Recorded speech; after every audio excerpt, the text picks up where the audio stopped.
नंदीशाला में आयोजित पंडित प्रदीप मिश्रा की शिव महापुराण कथा रविवार को एक दिन के विश्राम के बाद प्रशासन स्वीकृति मिलने पर पुनः शुरू हुई है। कथा के दौरान पंडित मिश्रा ने कहा कि सनातन धर्म को समाप्त करने के लिए कुछ लोगों ने बेटी चोटी व रोटी पर प्रहार किया है। अपने को समझना चाहिए कि हम अपने धर्म के प्रति पूर्ण रूप से समर्पित रहें। उन्होंने कहा कि आज देश में लव जिहाद नासूर बनता जा रहा है। बेटियों को ऐसे संस्कार आत्मसात करने चाहिए कि वो चांदी की खनक को नजरअंदाज करते हुए अपने माता पिता के स्वाभिमान को कभी भी नीचा नहीं होने दे। कथा के दौरान पंडित मिश्रा ने शिव महापुराण कथा पर प्रकाश डालते हुए कहा कि व्यक्ति के जीवन में कितना भी बड़ा संकट या रोग आ जाए, यदि वह भगवान शंकर के सानिध्य में चला जाता है तो उसके समस्त संकट कष्ट दूर हो जाते हैं। उन्होंने व्यासपीठ से विभिन्न क्षेत्रों से आए हुए पत्रों का वाचन करते हुए पीड़ित लोग जो भगवान शंकर की पूजा अर्चना से स्वस्थ हुए उनका सम्मान भी किया। उन्होंने कहा कि आप चाहे कितने भी अशुद्ध व पापी हो, लेकिन भगवान शंकर की पूजा अर्चना करने से सभी पाप व कष्ट दूर होते हैं।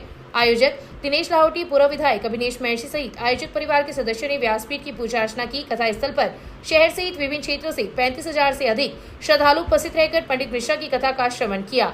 उल्लेखनीय रहे कि 11 अप्रैल से बिना प्रशासनिक स्वीकृति के शुरू हुई कथा के बाद अंधड़ व बारिश की वजह से कथा स्थल पर अव्यवस्थाएं होने के बाद प्रशासन ने कथा आयोजन को निरस्त कर दिया था। उसके बाद आयोजकों ने व्यवस्थाओं को दुरुस्त करने का काम शुरू किया और शनिवार को कथा में इसके चलते विराम देना पड़ा।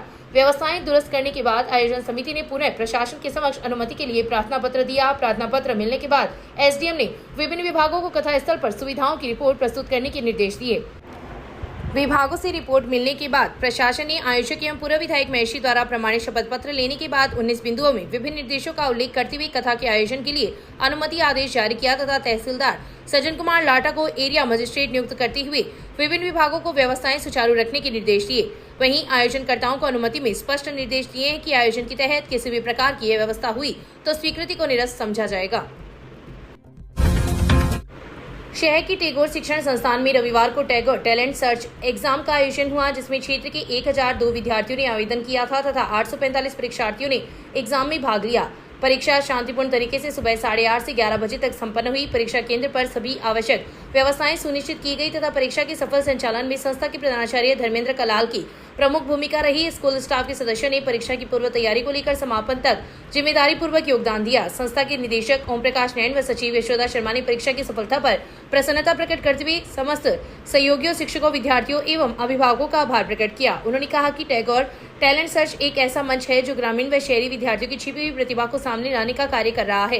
परीक्षा में कक्षावार टॉप 3 विद्यार्थियों को आकर्षक पुरस्कार देकर सम्मानित किया गया। इस अवसर पर कपिल चाहर, दुर्गेश शर्मा, राजीव प्रजापत, दिव्यांशी पिपलवा, प्रमोद प्रजापत, देवकीनंदन स्वामी, धर्मेंद्र शर्मा, ललिता शर्मा, लोकेश शर्मा, ओम प्रकाश खिच्चर, देवेंद्र कुमावत, इंद्रचंद नैन, सोनम शर्मा सहित कई लोग उपस्थित थे। आज टैगोर शिक्षण संस्थान रतन के द्वारा टैगोर टैलेंट सर्च एग्जाम 2025 का आयोजन किया गया है, जिसमें 1002 बच्चों ने आवेदन किया और 845 बच्चों ने उपस्थिति दी है। यह आयोजन यहाँ रतनगढ़ शहर के जो बच्चे हैं उनकी प्रतिभा को निखारने का सुनहरा प्लेटफॉर्म है और उसमें हमने बहुत सारे प्राइजेज रखे हैं और कैश प्राइज के साथ स्कॉलरशिप भी रखी है।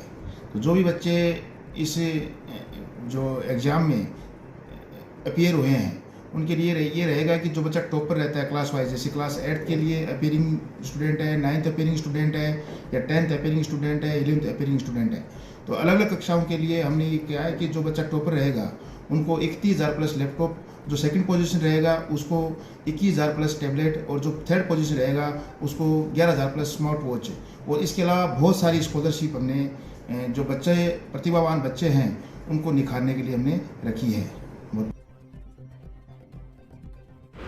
शहर के जिला अस्पताल के पास स्थित अम्बेडकर सर्किल का नगर पालिका के तत्वाधान में जीर्णोद्धार करवाया जा रहा है।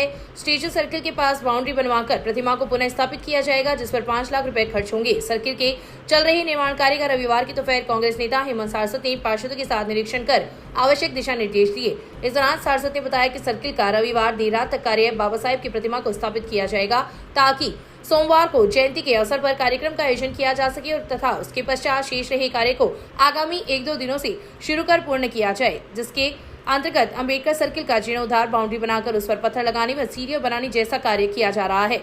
उक्त कार्य पर नगर पालिका द्वारा 5 लाख रुपए खर्च किए जाएंगे। उक्त कार्य की समाप्ति के पश्चात श्री तालवाले बालाजी मंदिर के द्वार के पास स्टेशन रोड स्थित भाईजी हनुमान प्रसाद पदार सर्किल का भी जीर्णोद्धार करवाया जाएगा, जिस पर भी 5 लाख रुपए खर्च होंगे। इस अवसर पर पार्षद साबित तेली, राजेश गहलोत, नूर मोहम्मद, मनीष मेघवाल, जसकरण गौड़, अनिल सियोता सहित कई लोग उपस्थित थे।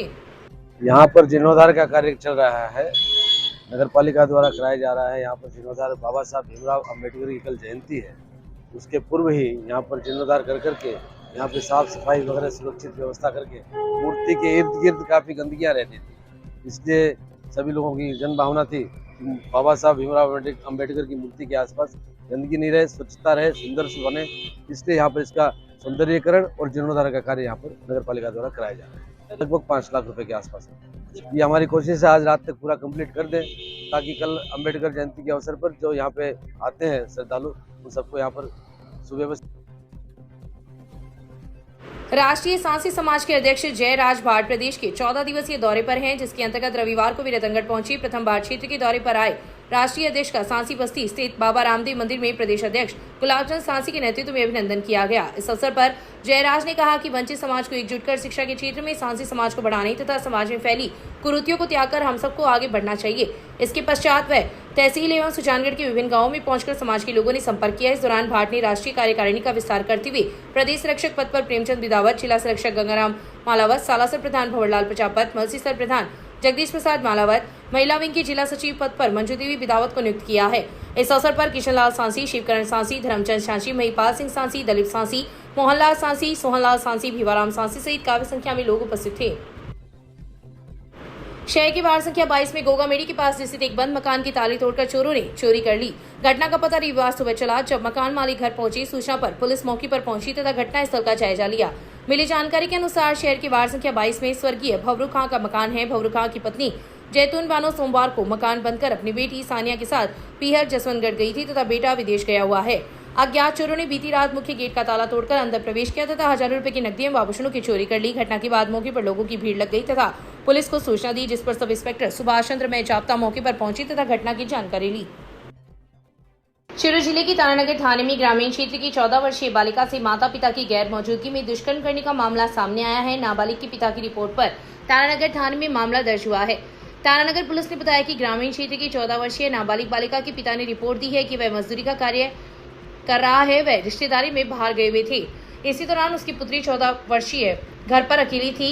इसका नाजायज फायदा उठाते हुए गाँव का प्रकाश खेरवा पुत्र इंद्राज जाट निवासी चंगाई उसके घर दीवार फांद कर आया और मुंह को दबोचते हुए 14 वर्षीय नाबालिग के साथ दुष्कर्म किया और किसी को बताने पर जान से मारने की धमकी दी। परिजनों ने डरी सहमी बच्ची को विश्वास में लेकर पूछा तो उसने यह सारी घटना बताई। इसके बाद पिता तारानगर थाने पहुंचे और प्रकाश खेरवा के विरुद्ध मामला दर्ज करवाया है। रिपोर्ट में बताया गया है कि प्रकाश खेरवा की राजनीति पहुंच भी है और उसके खिलाफ कोई कार्रवाई नहीं होगी। प्रारंभिक पूछताछ में नाबालिग ने 3 महीने पहले भी दुष्कर्म की वारदात होना बताया है। फिलहाल तारानगर पुलिस ने नाबालिग के पिता की रिपोर्ट पर पोस्को सहित बीएनएस की संगीन धाराओं में मामला दर्ज कर जांच शुरू की है।